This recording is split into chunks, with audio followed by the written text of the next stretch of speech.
Hello everyone, I'm Nini FC, this is Blue Lines TV. Welcome to the match preview of our game tomorrow against Everton. You guys, you know how I like to start these videos. I like to start off by giving you guys the press conference review. Then I talk about the predicted lineup for the game tomorrow. Then I talk about our opposition. Then I end things by talking about how we can beat them. But before I get straight into things, smash that like button, help me get more than 500 likes for today's video, and press the bell notification button as well to stay tuned to all things Blue Lines TV. Starting with the press conference, and really there's not much to say about this press conference. SARRI was talking about Loftus-Cheek and Ruben, talking about the fact that it was a risk to play both of these guys together. SARRI reiterated that Ruben Loftus-Cheek isn't quite there tactically when it comes to defending off the ball, and he did make some reasons as to why this is the case. He was stating that Ruben has been injured. He did join the team pretty late as well, so it is understandable that his progression tactically isn't going to be as advanced compared to someone like Barkley. But SARRI also praised Barkley, stressing that a lot of his attributes are very complete. You know, he's got a left foot, a right foot, he can take shots, he can run with the ball, he's fast and he's strong, and he thinks that there's definitely a player in Ross Barkley. Moving on to the predicted lineup part of this video, and it's back to the usual first team. Of course, the introduction of Luiz and Rudiger back in the team, with Alonso and Aspi, with Kovacic, Kante and Jorginho, and obviously up front, Hazard, Willian and Morata. Now with Luiz and Rudiger back in the team, our passing becomes much better. I'm always calling these guys deep line playmakers because they look for those vertical passes, they look to really speed up the attack, and they do play those vertical passes, which I'm stressing. And SARRI was actually complaining about our performance against Bate, stressing that we played too many safe balls, too many horizontal balls, basically meaning that we were just passing the ball sideways with no real incision, no real creativity with our play. And it was no wonder why we struggled to really break down Bate and why we were so slow in possession. When you've got guys like Luiz and Rudiger, that doesn't become an issue anymore because they can make that pass. They're very good with their vertical passes. They like to play balls that stretch the play. They can find Morata, they can find Hazard, they can do everything, and especially when it comes to playing out from the back as well. These guys are the best in Europe in my opinion at doing this. I don't really think there's a better centre-back combination when it comes to playing out from the back when you have Luiz and Rudiger. And of course, with Kante and Kovacic back in the first team, our pressing is going to be there, our pressing is going to be on point, and that was one thing that we definitely lacked against Bate. And you guys, if you haven't seen my 5 talking points video after that game against Bate, make sure you watch that to really hear my thoughts and opinions as to why we struggled so much and whether Ruben and Ross can play together. One final point to make: with Hazard and Kovacic playing together, that means that Hazard does have support around him. These two are very good at linking up the play with each other, and it's really going to help our play down that left hand side even more. Now moving on to our opposition, and that's Everton, and I really feel that this game tomorrow is going to be quite hard and quite difficult. Now with Everton, their season has been quite similar to how ours has been, and what I basically mean is, they've got a new manager who's bringing in a new philosophy and different tactical ideas. A lot of players that signed for them signed pretty late on as the window was ending. A lot of players have been injured on top of that as well, so it's taken the team longer to really get used to SILVA's tactical ideas, and it's no surprise why they struggled a bit during the first part of the season. But over the past 5 games, they've won 4 out of 5, obviously losing to Man United 2-1.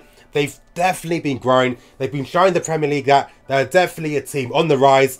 And I think that they can cause us quite a lot of issues from a tactical standpoint and with the players they possess in their team. Now, Everton were quite poor last season for a few reasons. Number one, Koeman and his tactical ideas didn't really complement the players. Their window made no sense at all. Of course, they had Steve Walsh beforehand as that director of football, and he's always had a pretty mixed record when it comes to making signings. Yes, people remember guys like Mahrez, Vardy and Kante, but they forget about guys like Menalun, Inler and so many other players that really flopped at Leicester. And it really makes a lot of sense when Everton are signing 3 cams, signing Rooney, Sigurdsson and Klaassen, spending tons of money. And when you use players like this, they need to play in the middle. They can't really play together. And if you want these guys to play together, you need to have wing backs that are very aggressive, very pacey, and they can stretch the play. And they obviously didn't have this last season, and it was no surprise why their attacks were so disjointed, so slow, why there really wasn't any connective play in the final thirds. And because of that, Everton became very slow and very narrow. Now when it comes to the transfer window this year, they definitely fixed up from last season, of course, by bringing in a new director of football and brand, a director of football that Chelsea had been monitoring. Him and Silva obviously have a very good complementary relationship, and you can see that in terms of the players that brand signed for Silva. Pacey players came, guys like Richarlison, Bernard, a pacey back line that can play with a high press at times, with guys like Digne, obviously getting Zuma on loan, bringing in Mina, bringing in a guy in midfield that can dictate the play in Gomez. Everton are definitely a team on the rise, and they're really going to show us as the season goes on just how strong a team they are. Now, how do Everton like to play? Well, this Everton team do have pace with guys like Bernard, Richarlison and Theo Walcott, but under Silva, he likes his teams to focus their attacks down the flanks, and that's one area in particular which Everton have been pretty good in. And they like to focus more of their attacks down that left-hand side, with their new signing Lucas Digne, who's been one of the standout left-backs so far this season, really complementing the play down the left-hand side with his great defensive work rate, ability to carry the ball, good distribution as well. He really is the perfect successor to Leighton Baines. Now, when Everton push their fullbacks up, you'll have guys like Bernard and Phil Walcott, trying to move in field a bit more to create the space for these guys to move forwards. But Everton are definitely a team that aren't one-dimensional. Now, Everton aren't a team that likes to use a very crazy press. Instead, they like to be very selective with how they press. And what they do in particular is close those passing lanes. They're very good at doing that. And the reason as to why Silva really adopted this was due to the fact that their midfield isn't necessarily the strongest or weakest. Things are a bit different now that Gomez is back in the team, and with Gomez, obviously Andre Gomez from Barcelona, the guy is very strong. He can dictate the play, he can find a pass, and most importantly, he plays those passes that break the lines, and Everton didn't really have that in guys like Schneiderlin and Tom Davies. And that zonal press that Everton use is very effective at really helping stop opposition teams from really playing out from the back and really trying to force those errors so Everton can capitalise on them, quickly regain those possession turnovers and start their attacks. And of course, with front players that really work hard and have pace, it really makes them more effective at using this defensive style. At the same time with Everton, when they do defend off the ball, the wingers will drop deeper to help support the fullbacks, effectively creating a back six. And you know what, it does really bring back memories of how Mourinho was managing Chelsea when obviously we had guys like Aspie and Ivanovic and Fabregas and Matic, etc, etc.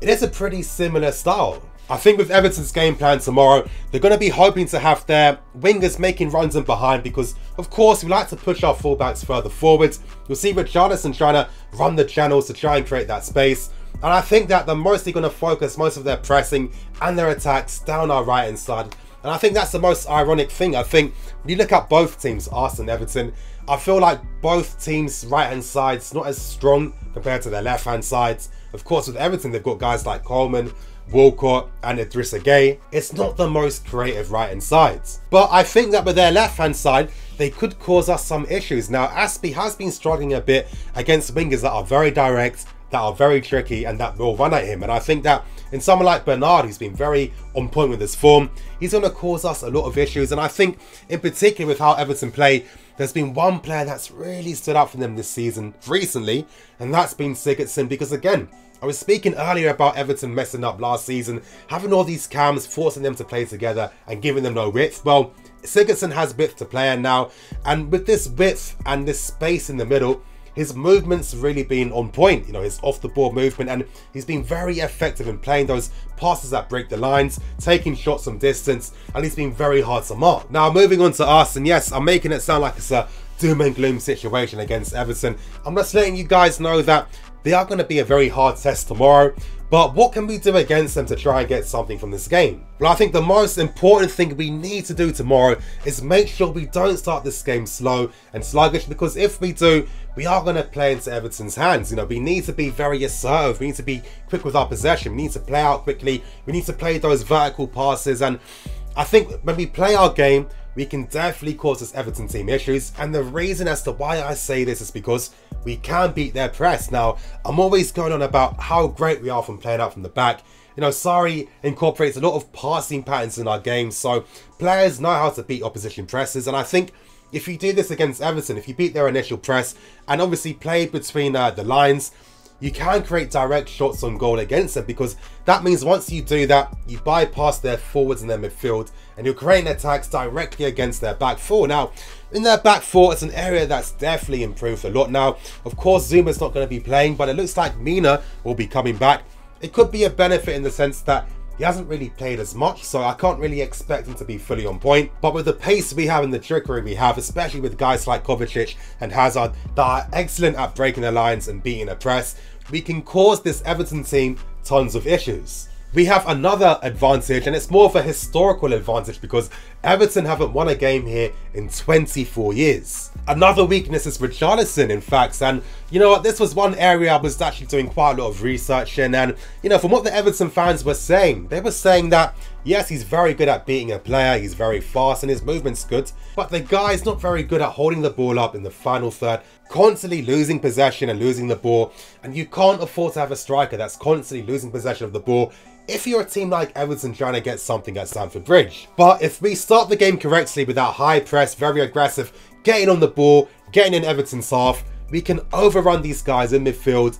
And once we do that, that's when the game's going to be in our advantage tactically, and that's how we can instill our influence on the game and get something out of it. Of course, it won't be as easy now because Everton have Gay and Gomez in midfield. Beforehand, their midfield was much easier to bypass because they had guys like Schneiderlin and Tom Davis, so that's going to be an issue. But with a lot of players getting back to form and getting back to fitness, we still should be good enough to cause this team quite a lot of issues. Still, if we play our game and if we beat that Everton press, then we are going to create chances. The game is going to be in our favour, and the quicker we get the first goal, the better our chances are going to be.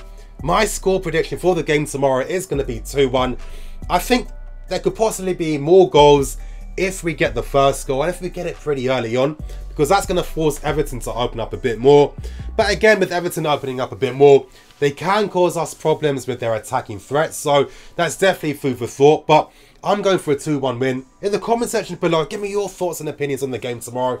Do you think that Everton will be a hard test? Do you think we'll overcome them? Let me know below. Don't forget to watch the 5 talking points video after our game against Bate Borisov. You guys, thank you for watching. I'm the FC. This is Blue Lines TV.